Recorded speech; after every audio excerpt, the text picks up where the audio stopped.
یہ اتنے حسین و جمیل اور خوبصورت انسان ہیں کہ میرے نبی کریم علیہ السلام نے فرمایا کہ علی تو دنیا میں بھی میرا بھائی ہے اور قیامت میں بھی میرا بھائی ہے۔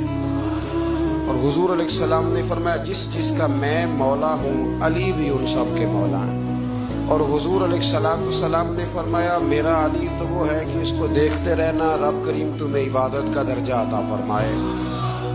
فوراً سوال اٹھتا تھا ذہنوں میں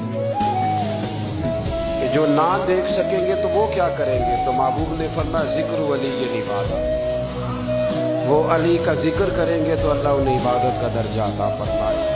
اور حضرت علی شیر خدا کرم اللہ تعالیٰ وجہ کریم جو ہیں وہ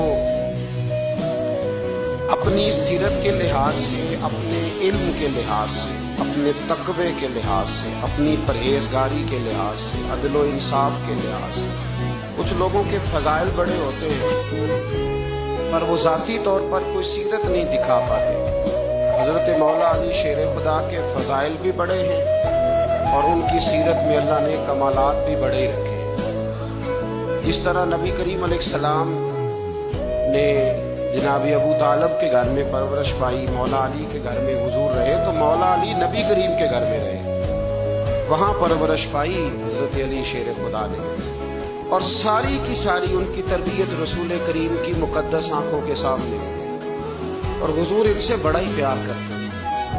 یہ نبی کریم کے بڑے محبوب ہیں اور اتنے فضائل کتب احادیث میں، اس میں کوئی شک نہیں کہ فضیلت کے لحاظ سے پہلا درجہ حضرت ابو بکر صدیق کا ہی ہے، دوسرا حضرت عمر فاروق کا ہی ہے، تیسرا حضرت عثمان غنی کا ہی ہے۔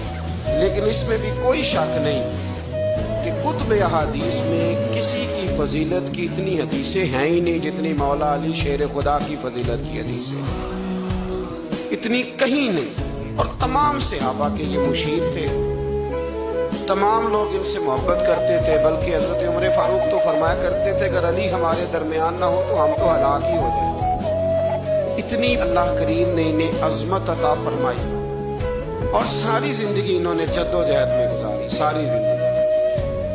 حضرت ابو بکر نے بھی خلافت کی، وہ بھی بڑی مشکل تھی لیکن حالات سنبھل گئے۔ حضرت عمر نے بھی خلافت کی، حضرت عثمان غنی نے بھی کی، لیکن مولا علی شیر خدا کی جو خلافت تھی وہ بھی بڑی آزمائش والی۔ مسلمانوں کے اندرونی معاملات بھی دیکھنا، بیرونی محاذوں پہ بھی لڑنا، بڑی جد و جہد کی حضرت علی